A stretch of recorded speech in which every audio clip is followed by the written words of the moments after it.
تو عنوان ہے الفقہ کے اندر طہارت. سوال ہے ناپاکی کسے کہتے ہیں؟ جواب ہے ہر گندگی ناپاکی کہلاتی ہے. کوئی چیز بھی گندگی ہے تو اس کو کہتے ہیں ناپاک ہے. تو گندگی ناپاکی. آگے آ جائیں. خواہ ظاہری ہو یا باطنی. ظاہری گندگی بھی ہوتی ہے اور باطنی گندگی بھی ہوتی ہے. ظاہری ناپاکی کیا ہے؟ جیسے خون ناپاک ہے، ظاہری طور پہ نظر آتا ہے. پیشاب ناپاک ہے، ظاہری طور پہ نظر آتا ہے. اور باطنی ناپاکی کیا ہے؟ جیسے گناہ، معصیت اور برے خیالات، یہ بھی ناپاکی ہے. کوئی بندہ سوچتا ہے، برا سوچتا ہے تو وہ بھی ناپاک سوچ رہا ہے. پلید کہتے ہیں نا فلاں کی سوچ پلید ہے، یعنی وہ جو سوچ رہا ہے وہ گندا سوچ رہا ہے. تو جو سوچ گندی ہو اس کو باطنی ناپاکی کہتے ہیں. ٹھیک ہے. اور جو ظاہری طور پہ ہو ناپاکی تو وہ ظاہری ناپاکی جیسے خون پیشاب وغیرہ. تو ناپاکی کسے کہتے ہیں؟ گندگی. ظاہری بھی ہو سکتی ہے، باطنی بھی ہو سکتی ہے. اس کی اقسام کتنی ہیں؟ 2 اقسام ہیں. اگلا سوال، 2 اقسام ہیں، چھپی ہوئی ناپاکی اور ظاہری ناپاکی. تو چھپی ہوئی ناپاکی کیا ہے؟ پیج 24 پہ آ جائے. چھپی ہوئی ناپاکی وہ ناپاکی جو ظاہر میں نظر نہ آئے لیکن شریعت نے اس سے پاک ہونے کا حکم دیا ہو. ظاہری طور پر نظر نہیں آتی، جیسے پیشاب نظر آتا ہے، خون نظر آتا ہے، وہ ناپاک ہے، نظر آتا ہے. لیکن یہ جو چھپی ہوئی ناپاکی ہوتی ہے ظاہری طور پہ نظر نہیں آتی، شریعت کہتی ہے کہ یہ ناپاک ہے. مثلا جیسے وضو کا ٹوٹ جانا. تو وضو ٹوٹ گیا یا ایک آدمی کا وضو ہے ہی نہیں تو اس کا نظر تو نہیں آ رہا اس کا وضو ہے کہ نہیں، تو یہ ناپاکی ہے. لیکن یہ کون سی ناپاکی ہے؟ چھپی ہوئی. ایسے ہی غسل کا فرض ہو جانا. کسی پر غسل کرنا واجب اور فرض ہو چکا ہے تو وہ بھی ناپاکی چھپی ہوئی ہے، یہ بھی نظر نہیں آتی. تو یہ کون سی ناپاکی ہوئی؟ چھپی ہوئی. یہ شریعت کی روح سے ایک عارضی کیفیت ہے. وضو ٹوٹ گیا تو عارضی کیفیت ہے، غسل نہیں ہے تو عارضی کیفیت ہے جو تمام بدن پر یا اس کے اعضاء پر وارد ہوئی. وضو ٹوٹ گیا تو یہ ایک عارضی کیفیت ہے، فوری طور پہ جب دوبارہ وضو کریں گے تو ناپاکی دور ہو جائے گی اور طہارت سے دور ہو جاتی ہے. یعنی یہ جو ناپاکی ہے نا، چھپی ہوئی ناپاکی، یہ عارضی ہوتی ہے اور یہ طہارت کرنے سے یعنی وضو کرنے سے وضو والی ناپاکی دور ہو جائے گی اور غسل کرنے سے غسل والی ناپاکی دور ہو جاتی ہے. تو چھپی ہوئی ناپاکی 2 طرح کی ہوتی ہے، نظر نہیں آتی لیکن شریعت کہتی ہے کہ یہ پلید ہے، ناپاک ہے. کہتے ہیں نا وہ پلید ہاتھوں سے قرآن کو ہاتھ نہیں لگانا. بندہ کہتا ہے دیکھو میرے ہاتھ تو صاف ستھرے ہیں، تو شریعت کہتی ہے نہیں، صاف تب ہوں گے جب شاباش، جب کیا ہوگا؟ وضو ہوگا. جب صاف تب ہوں گے جب غسل ہوگا.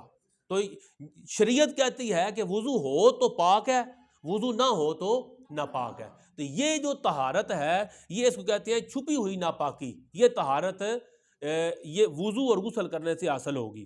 دوسری جو ناپاکی ہے وہ ہے ظاہری. ظاہری ناپاکی اس گندگی کو کہتے ہیں جو ظاہراً نظر آئے، سامنے نظر آئے. انسان اپنے بدن، کپڑوں اور کھانے پینے کی چیزوں کو اس سے بچاتا ہے. جو ظاہری طور پہ ناپاکی نظر آنے والی ہوتی ہے نا، اس سے پھر بندہ گندگی سے اپنے آپ کو، اپنے جسم کو، اپنے کپڑوں کو بچاتا ہے. مثلا پیشاب، تو پیشاب ظاہری ناپاکی ہے اور بندہ اس سے اپنے آپ کو بچاتا ہے. جیسے شراب، جیسے خون یا پاخانہ پیشاب وغیرہ. اگر کسی چیز پر لگ جائے، یہ ظاہری ناپاکی لگ جائے تو اسے دور کر کے اس چیز کو پاک کرنے کا حکم ہے. یعنی جو ظاہری ناپاکی ہے یہ جب کسی چیز پہ لگ جاتی ہے، آگے آ جاؤ، یہ کس چیز پہ لگ جاتی ہے، ایک کتاب نام دے دو، ہے نا کول لینی. اچھا ظاہری ناپاکی وہ گندگی ہے، توجہ ہے نا، وہ گندگی جو اپنے انسان اپنے بدن پہ نہیں لگنے دیتا، اپنے جسم پہ، کپڑوں پہ یا کھانے پینے کی چیزوں پہ، ہاتھوں پہ کیا پیشاب پخانہ وغیرہ جو ظاہری طور پہ نظر آئے. اگر کسی چیز پہ لگ جائے تو اسے دور کر کے اس چیز کو پاک کرتے ہیں. ظاہری ناپاکی دو طرح کی ہے. ظاہری ناپاکی، اب پچھلے پیج پہ آؤ ایک دفعہ. پچھلے پیج پہ لکھا تھا ناپاکی کسے کہتے ہیں؟ گندگی کو. یہ گندگی ظاہری بھی ہوتی ہے باطنی بھی ہوتی ہے. جو ظاہری ہوتی ہے خون پیشاب وغیرہ ہے، جو باطنی ہوتی ہے گناہ وغیرہ ہے. پھر جو ناپاکی ہے اس کی دو قسمیں ہیں، چھپی ہوئی اور ظاہری والی. جو چھپی ہوئی ناپاکی ہے وہ وضو کرنے سے دور ہو جائے گی، غسل کرنے سے دور ہو جائے گی. اور جو ظاہری ناپاکی ہے جیسے پیشاب پاخانہ خون وغیرہ، تو وہ اس کو دور کریں گے تب دور ہوگی.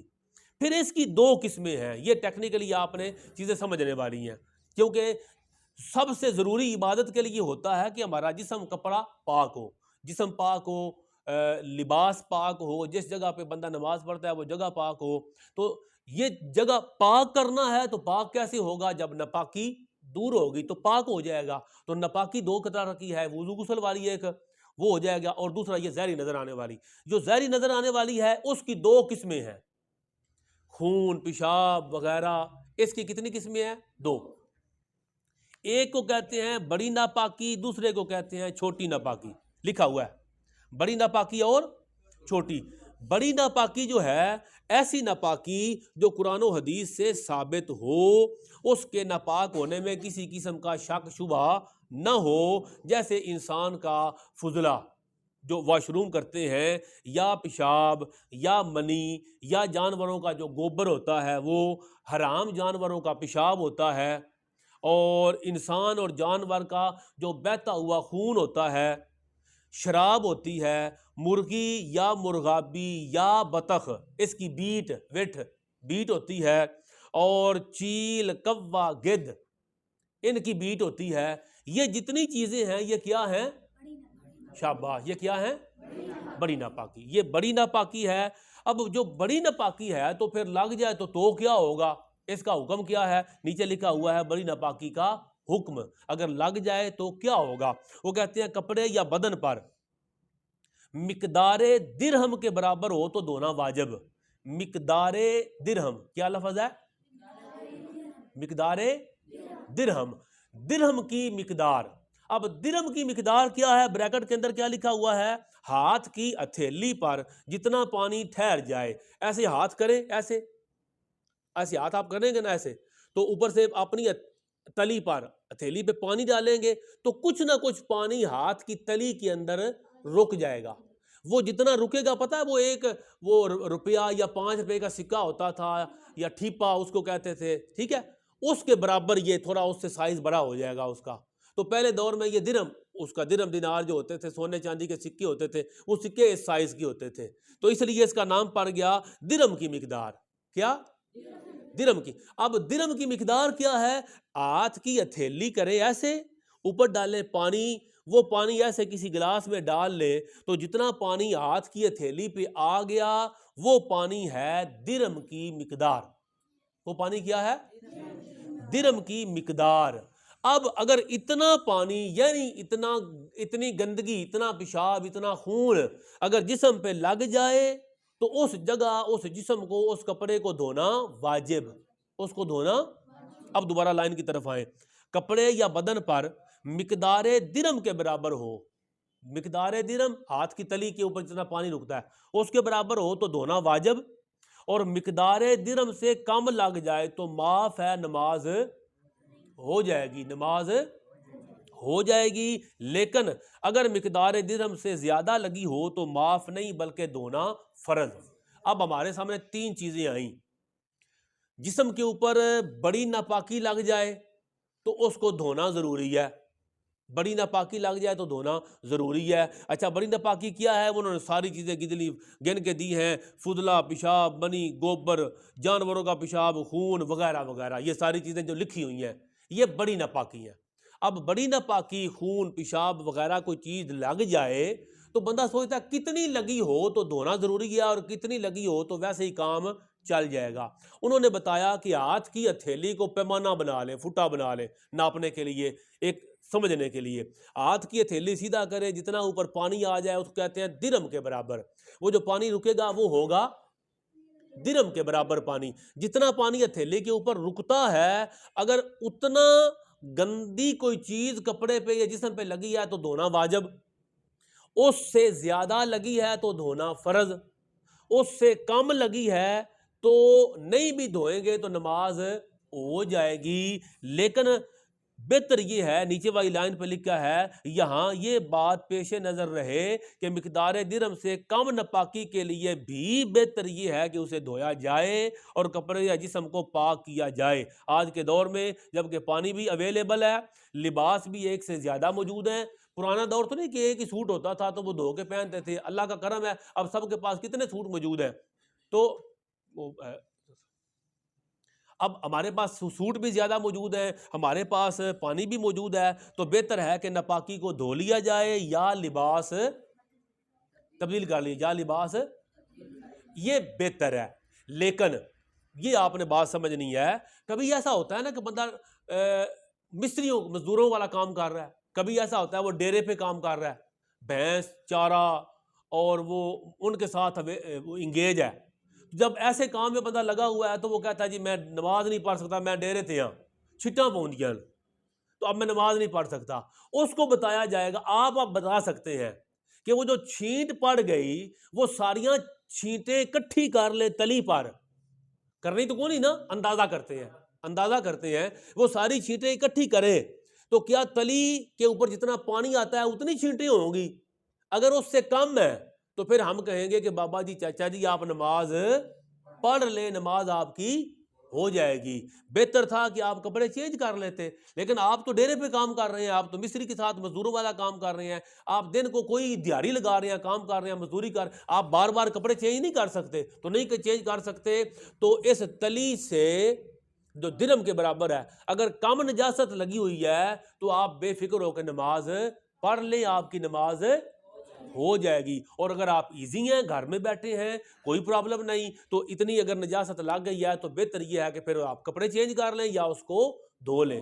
ڈیرے پہ تو بار بار نہیں دھو سکتے آپ، لیکن گھر میں ایزی ہوں، صاف ستھرے ہوں تو پھر آپ کپڑے صاف ستھرے رکھ کے نماز پڑھیں۔ دو چیزیں کلیئر ہو گئیں۔ اگر آپ کہیں مصروف ہیں، کام کاج میں ہیں، ڈیرے پر ہیں، تو اب آپ نے نماز نہیں چھوڑنی، آپ نے یہ چیک کرنا ہے کہ جو گندگی لگی ہے کتنی۔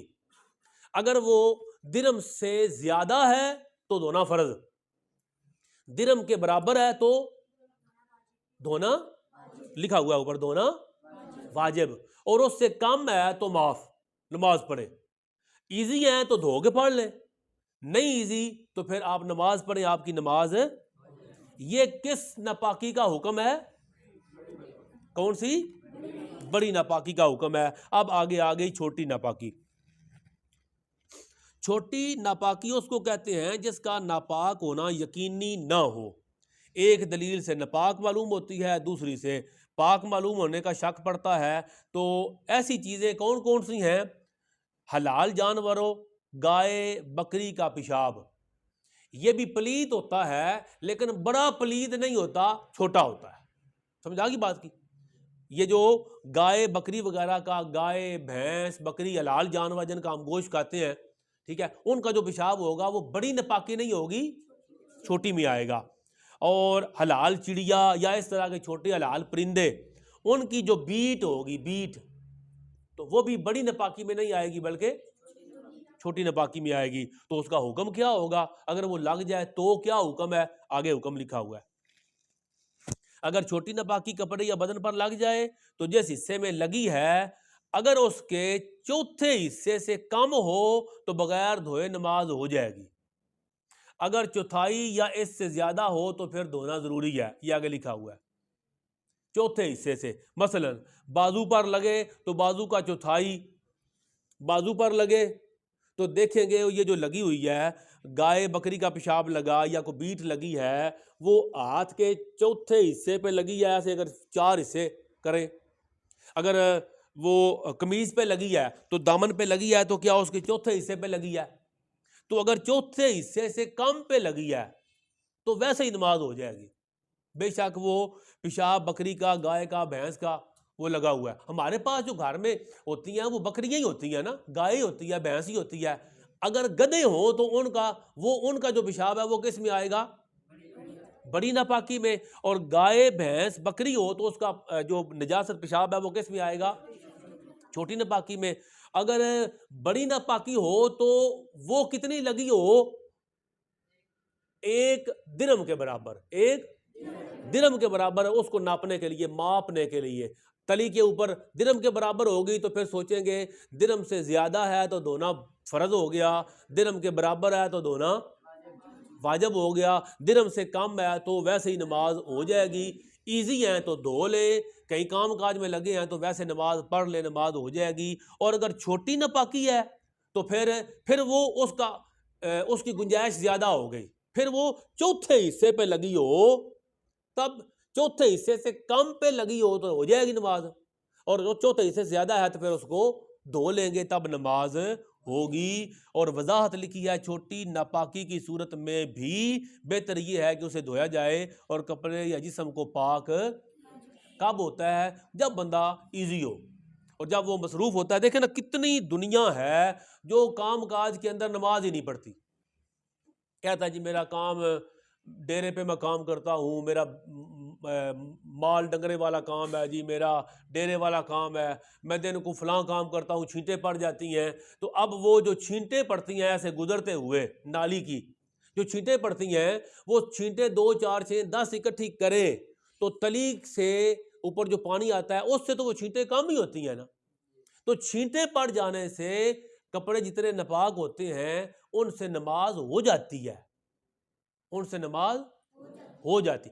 بہتر یہ ہے کہ اس کو دھو لیں, لیکن نہیں بھی دھوئیں گے تب بھی نماز ہو جائے گی. لہذا یہ بہانہ ختم ہو گیا کہ جی میرے کپڑے پلیت نہیں, میں نماز نہیں پڑھ سکتا. آپ بے فکر ہو کے نماز پڑھ سکتے ہیں اور غور کر سکتے ہیں کہ جسم کو جو لگا ہوا ہے یہ ناپاکی بڑی ہے یا چھوٹی. بڑی ہے تو کیا حکم ہے, اور چھوٹی ہے تو بات سمجھ آئی ہے؟ جس کو سمجھ نہیں آئی وہ ہاتھ کھڑا کرے. کلیئر ہو گیا؟ اب کل اگر میں یہ پوچھوں تو آپ ایسے سامنے کتاب رکھ کے تو مجھے سمجھا لیں گے نا, زبانی چلو نہ بھی ہو, کتاب رکھ کے سامنے سمجھا لیں گے مجھے. جو چیز نہ آئے بات میں پوچھ لینی ہے, لیکن بات بیٹا سمجھ آنی ضروری ہے. تو یہ ہمارا جو ابھی سبق ہم نے پڑھا ہے یہ ہم نے پڑھا ہے فقہ. کیا پڑھا؟ فقہ. اس سے آگے پڑھیں گے سیرت الرسول, حضور صلی اللہ تعالی وسلم کی سیرت طیبہ کے حوالے سے پڑھیں گے. اور اس کے بعد لیکچر 2 بھی پڑھنا ہے, اس لیے ذرا تیزی سے پڑھ لیں گے. یہ چیز سمجھنے والی تھی فقہ والی, یہ آپ نے اس کو سمجھ لیا, آپ کے کام آئے گی. اور گھر جا کے آپ نے اس کتاب کو دوبارہ کھولنا ہے. اگر آپ کا بھائی گھر میں موجود ہے, سسٹر بڑی موجود ہے, یا ماما پاپا موجود ہیں تو ان کو بلا کے ساتھ بٹھا لینا ہے, ان سے کہنا ہے کہ یہ آج ہم نے پڑھا ہے, آئیں مل کے پڑھتے ہیں. جب آپ کے گھر کے لوگ ساتھ مل کے آپ کے ساتھ پڑھیں گے نا, آپ کا رپیٹ ہو جائے گا, آپ کو ایسے فٹ یاد ہو جائے گا, اور گھر والوں کو بھی تھوڑا بہت اس کا یاد ہو جائے گا. وہ بھی پڑھے, ان کو پتہ چلے گا کہ یہ بچہ ہمارا کیا پڑھ کے آیا ہے.